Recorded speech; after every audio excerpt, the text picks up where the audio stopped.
Hello, my dear student. How are you?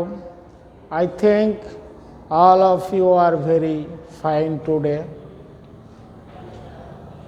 I am Subhash Chakraborty, Senior English teacher, Dageshwari Mills School and College, Bondor, Narayanganj. Now, today I am going to teach you English second paper, the name of the grammar item, completing sentence. প্রিয় শিক্ষার্থী বৃন্দ, তোমরা জানো ইংরেজি grammar অংশে 7 নম্বর grammar আইটেমটা হচ্ছে completing sentence. তো এখন আমরা কমপ্লিটিং সেন্টেন্স সম্পর্কে জানব। কমপ্লিটিং সেন্টেন্সের একটা অংশ দেওয়া থাকে, বাকি অংশটা আমাদের পূরণ করতে হয়। তো বাকি অংশগুলো পূরণ করার বেশ কিছু নিয়ম আছে। আমাকে প্রথমে নিয়মগুলো জানতে হবে, নিয়মগুলো অনুসরণ করে সেন্টেন্সগুলো কমপ্লিট করতে হবে, অন্যথায় সেন্টেন্সগুলো হবে না। তবে আমি উদাহরণ সহ সেন্টেন্সগুলোর নিয়ম ব্যাখ্যা করার চেষ্টা করছি। ইউ সি, প্রথমে আমি যে জিনিসটা আলোচনা করব, যে নিয়মটা আলোচনা করব, সেটা হচ্ছে কন্ডিশনাল সেন্টেন্স। আমাকে অবশ্যই সেন্টেন্সগুলোর নিয়ম জানতে হবে। কন্ডিশনাল সেন্টেন্সগুলো হচ্ছে 3 প্রকার: first condition, second condition, third condition. আমরা স্বভাবতই লক্ষ্য করি পরীক্ষায়, বোর্ড পরীক্ষায় প্রায়ই কন্ডিশনাল সেন্টেন্স একটা থাকে। এই জন্য আমি প্রথমে কন্ডিশনাল সেন্টেন্সগুলো আলোচনা করব। কন্ডিশনাল সেন্টেন্স মানে হচ্ছে শর্তমূলক বাক্য। এগুলো প্রথমে বা মাঝে ইফ থাকে। যেমন আমি এখানে ফার্স্ট কন্ডিশনের সেন্টেন্স লিখছি। C,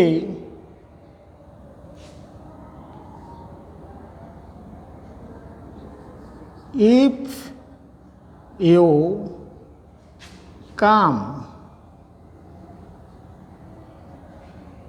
I shall go.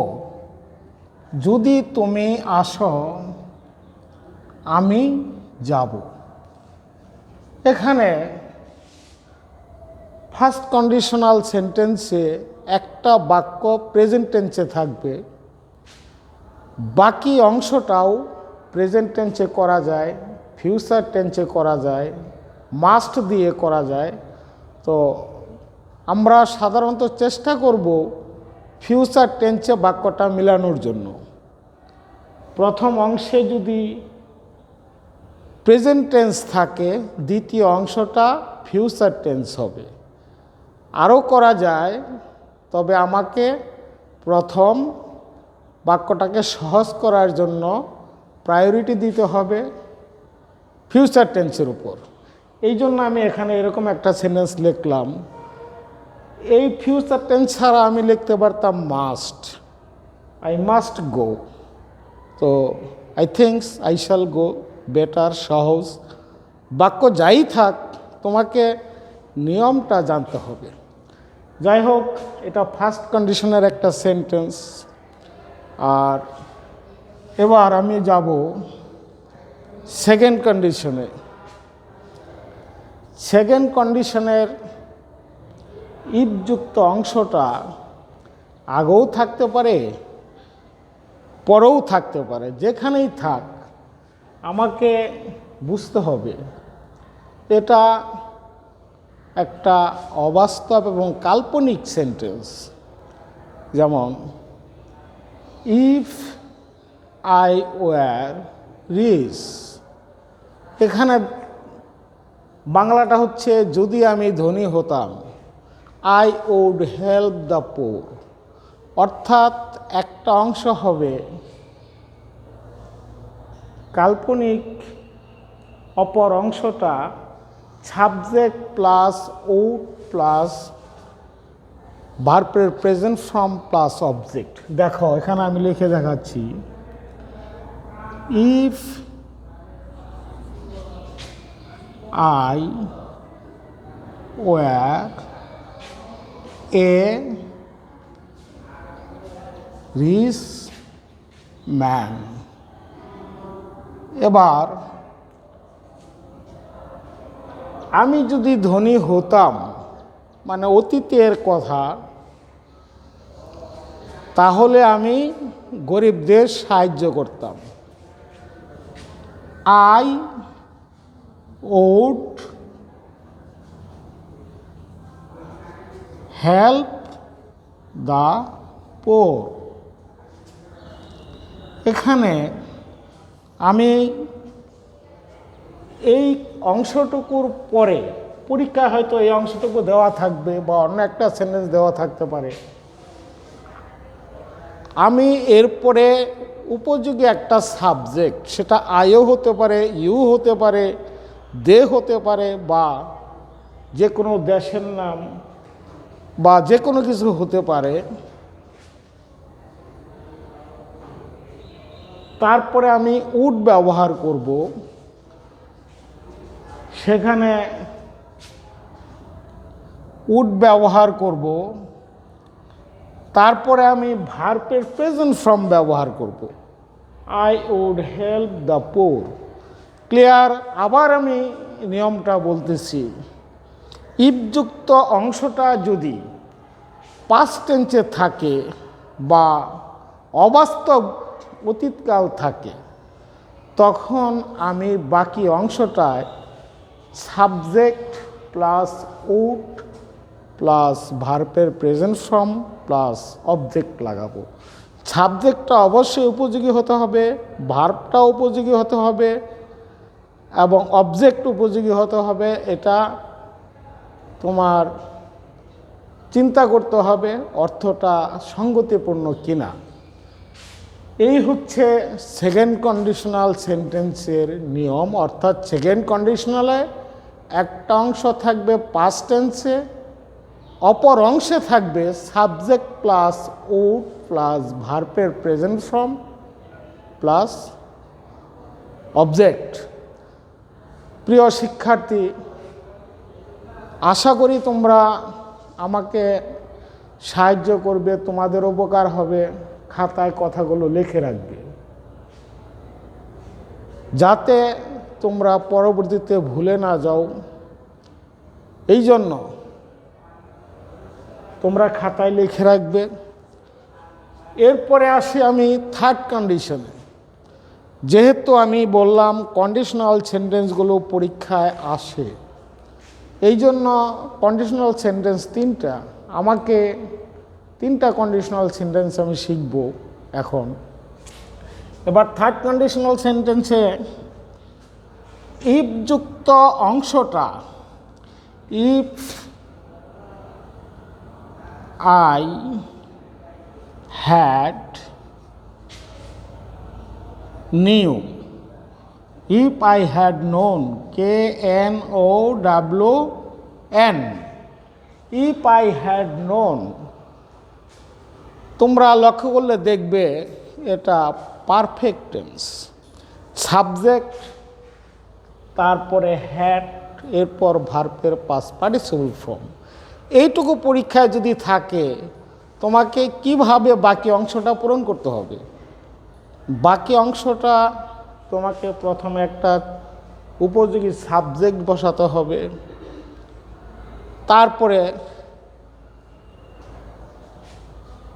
Would have, অনেক সময় শুড হ্যাভ, কুড হ্যাভ এরকম বসাতে হয়। তো আমরা সাধারণত উড হ্যাভ ব্যবহার করব। এখানে if I had known your address, double D R E double S, if I had known your address.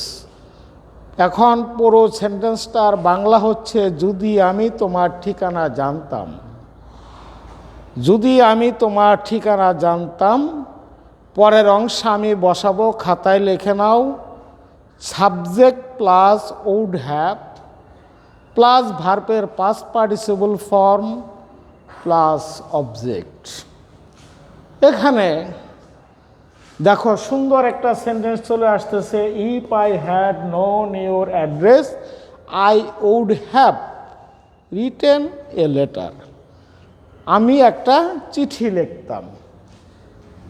I would have written, I would have written a letter.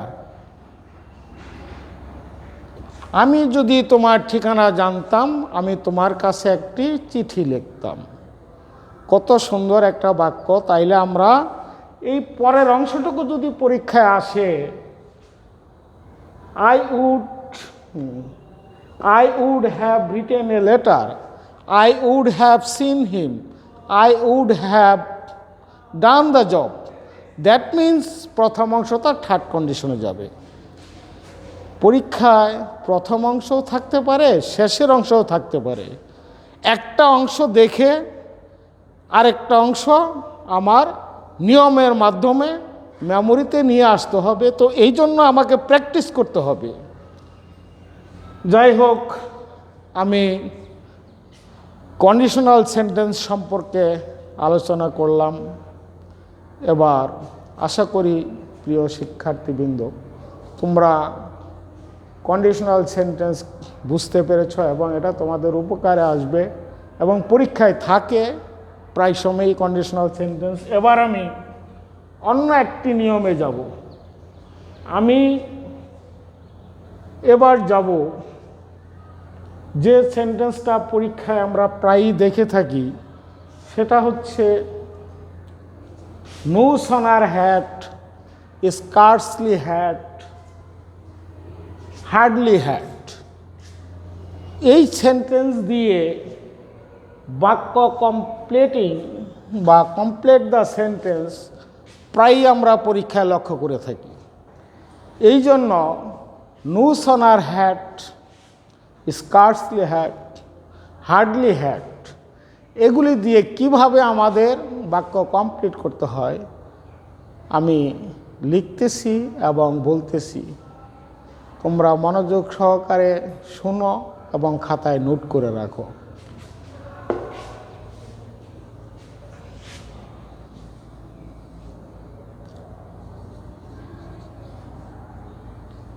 Scarcely had he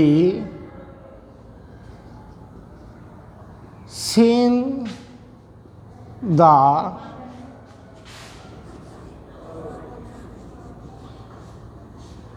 policeman. এইবার এই অংশটুকু যদি পরীক্ষার প্রশ্নে থাকে, বাকি অংশটা আমাকে কিভাবে পূরণ করতে পারে, how can I fill up or complete the letter portion. Hardly had he seen the policeman, had তারপরে ভার্বের পাস্ট পার্টিসিপল ফর্ম সিন। পরের অংশটুকু থাকতে পারে, আমাকে বুঝতে হবে যে কোন অংশ দেওয়া আছে এবং নিয়মটা কি।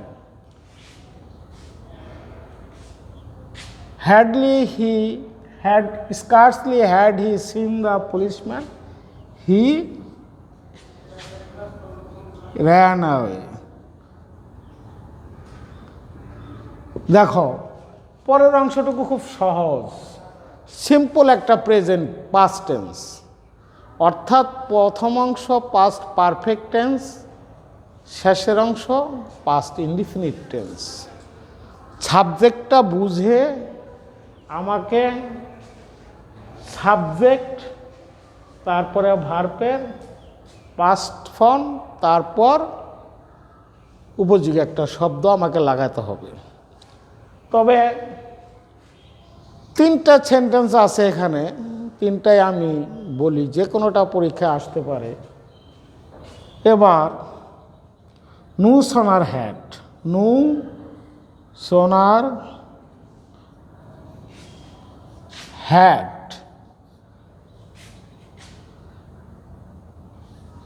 I, no sooner had I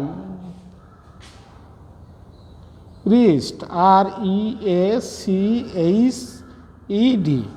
no sooner had I reached school.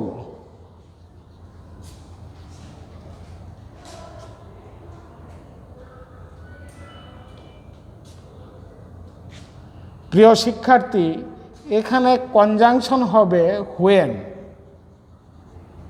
When scarcely হ্যাডের সাথে আমরা কনজাংশন ব্যবহার করব হোয়েন, আর নু সোনার হ্যাড এর সাথে আমরা কনজাংশন ব্যবহার করব দেন।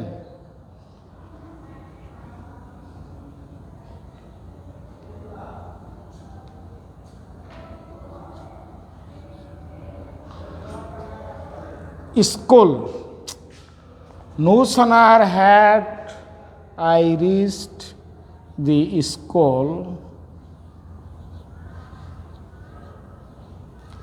no sooner had I reached the school, then the bell rang, then the class started.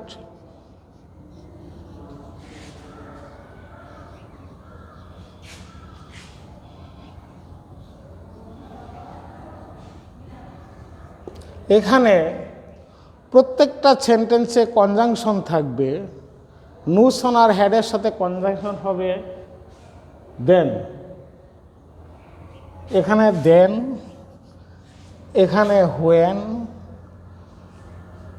তৃতীয় সেন্টেন্সটা হচ্ছে hardly had.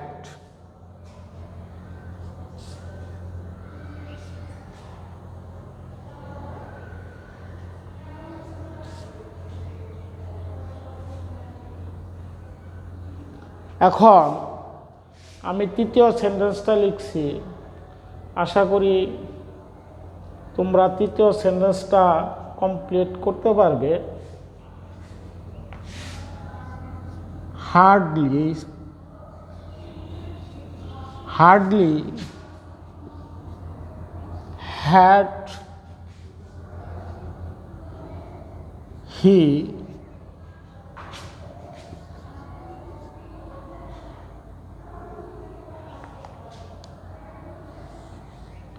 hardly had he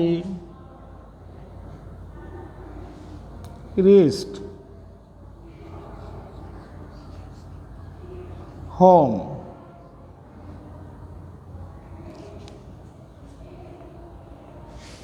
when the rain started. এখানে যেহেতু হ্যাড আছে, ভার্বের পাস্ট পার্টিসিপল ফর্ম হবে, এরপরে কনজাংশন হিসাবে আমি হোয়েন লাগাবো, when the rain started.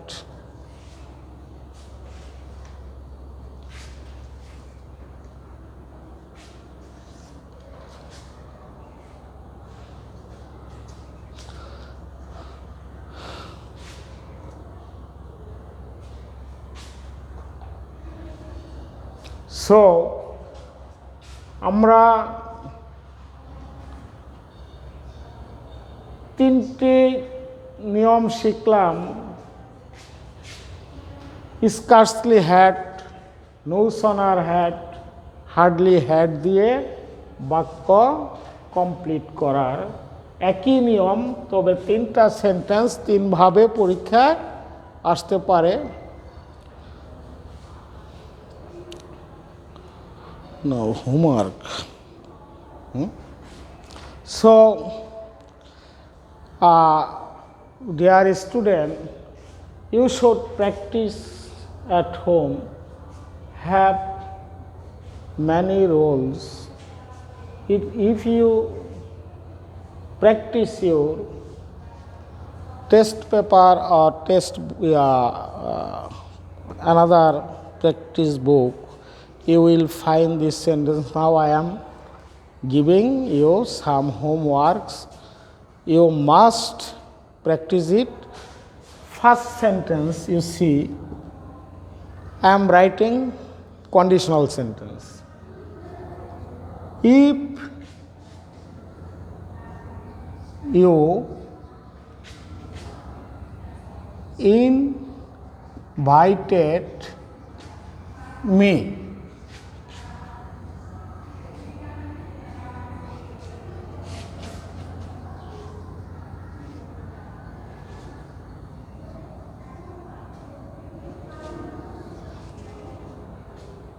and second one,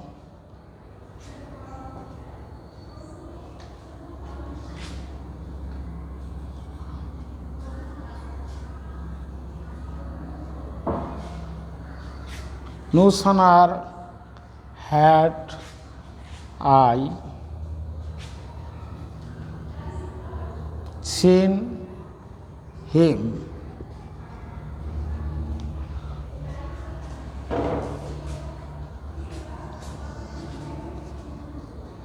it is I who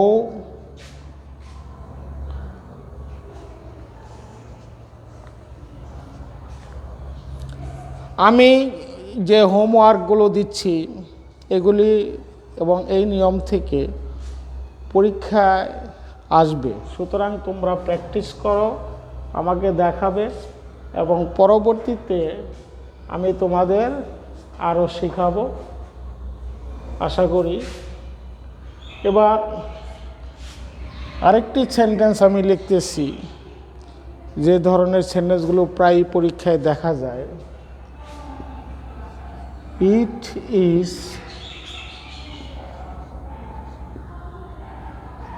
high time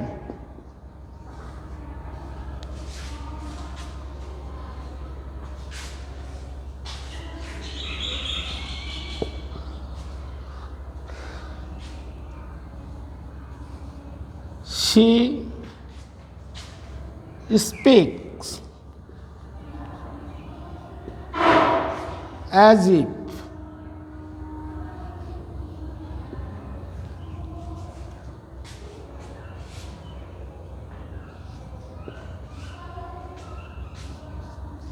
the sum is so hard that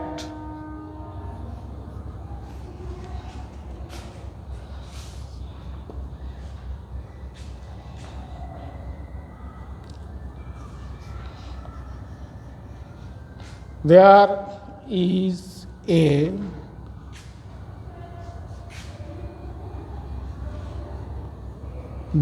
a proverb that